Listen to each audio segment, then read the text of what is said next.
महर्षि व्यास का संतोष। व्यास जी कहते हैं, उस दीर्घकालीन सत्र में सम्मिलित हुए मुनियों में विद्या वयोवृद्ध कुलपति ऋग्वेदी शौनक जी ने सूत जी की पूर्वोक्त बात सुनकर उनकी प्रशंसा की और कहा। शौनक जी बोले, सूत जी, आप वक्ताओं में श्रेष्ठ हैं तथा बड़े भाग्यशाली हैं। जो कथा भगवान श्री सुखदेव जी ने कही थी, वही भगवान की पुण्यमयी कथा कृपा करके आप हमें सुनाइए। वह कथा किस युग में, किस स्थान पर और किस कारण से हुई थी? मुनिवर श्री कृष्ण द्वैपायन ने किसकी प्रेरणा से इस परमहंसों की संहिता का निर्माण किया था?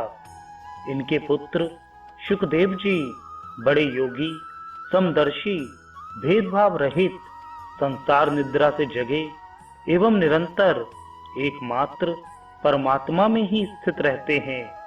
वे छिपे रहने के कारण मूढ़ से प्रतीत होते हैं।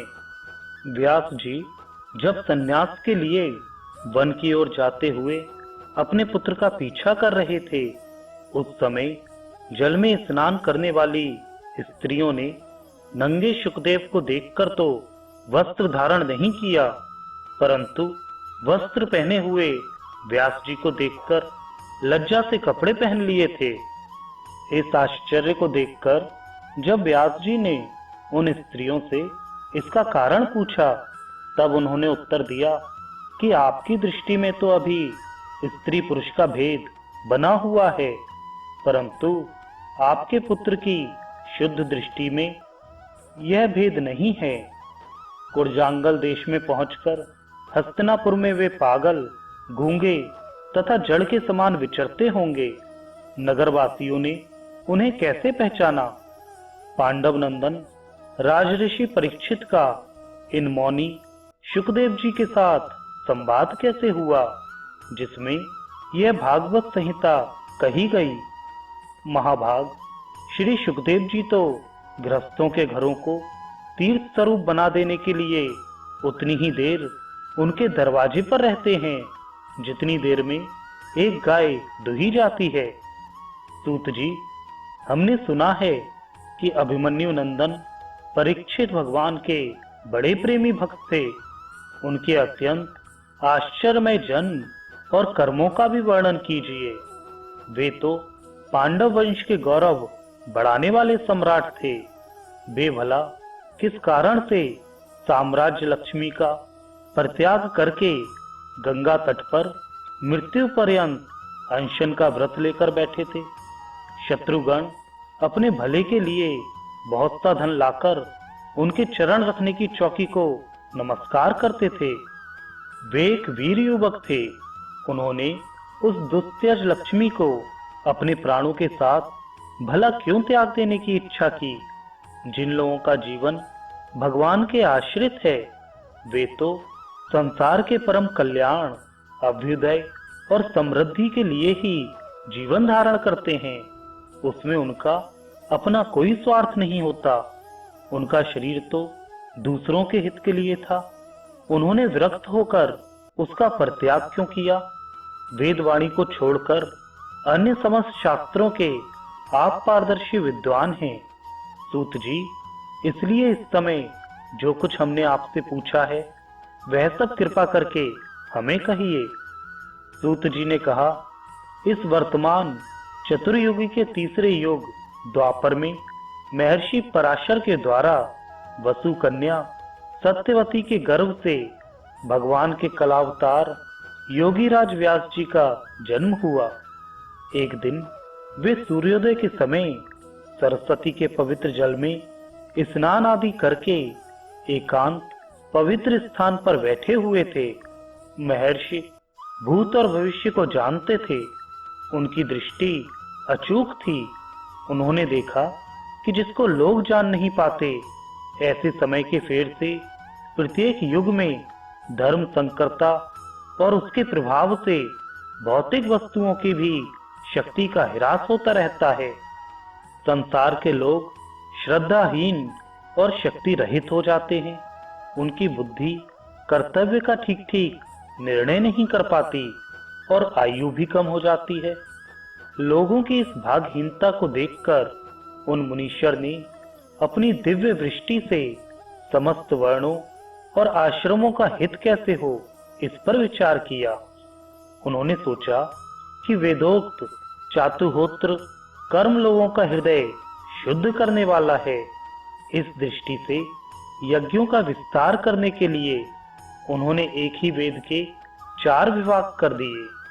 व्यास जी के द्वारा ऋक्, यजुः, साम और अथर्व इन 4 वेदों का उद्धार अर्थात पृथक्करण हुआ। इतिहास और पुराणों को 5वां वेद कहा जाता है। उनमें से ऋग्वेद के पैल, सामगाम के विद्वान जैमिनी एवं यजुर्वेद के एकमात्र स्नातक वैशंपायन हुए। अथर्व वेद में प्रवीण हुए दरुण नंदन सुमंतु मुनि, इतिहास और पुराणों के स्नातक मेरे पिता रोमहर्षण थे। इन पूर्वोक्त ऋषियों ने अपनी अपनी शाखा को और भी अनेक भागों में विभक्त कर दिया। इस प्रकार शिष्य, प्रशिष्य और उनके शिष्यों द्वारा वेदों की बहुत सी शाखाएं बन गईं। कम समझने वाले पुरुषों पर कृपा करके भगवान वेद व्यास ने इसलिए ऐसा विभाग कर दिया कि जिन लोगों की स्मरण शक्ति नहीं है या कम है वे भी वेदों को धारण कर सकें। स्त्री, शूद्र और पतित द्विजाति तीनों ही वेद श्रवण के अधिकारी नहीं हैं, इसलिए वे कल्याणकारी शास्त्रोक्त कर्मों के आचरण में भूल कर बैठते हैं। अब इसके द्वारा उनका भी कल्याण हो जाए, यह सोचकर महामुनि व्यास जी ने बड़ी कृपा करके महाभारत इतिहास की रचना की। शौनकादि ऋषियों, यद्यपि व्यास जी इस प्रकार अपनी पूरी शक्ति से सदा सर्वदा प्राणियों के कल्याण में ही लगे रहे, तथापि उनके हृदय को संतोष नहीं हुआ। उनका मन कुछ खिन्न सा हो गया। सरस्वती नदी के पवित्र तट पर एकांत में बैठकर धर्मवेत्ता व्यास जी मन ही मन विचार करते हुए इस प्रकार कहने लगे, मैंने निष्कपट भाव से ब्रह्मचर्य आदि व्रतों का पालन करते हुए वेद, गुरुजन और अग्नियों का सम्मान किया है और उनकी आज्ञा का पालन किया है। महाभारत की रचना के बहाने मैंने वेद के अर्थ को खोल दिया है, जिससे स्त्री, शूद्र आदि भी अपने अपने धर्म कर्म का ज्ञान प्राप्त कर लेते हैं। यद्यपि मैं ब्रह्म तेज से संपन्न एवं समर्थ हूँ, तथापि मेरा हृदय कुछ अपूर्ण काम सा जान पड़ता है। अवश्य ही अब तक मैंने भगवान को प्राप्त कराने वाला धर्मों का प्रायः निरूपण नहीं किया है।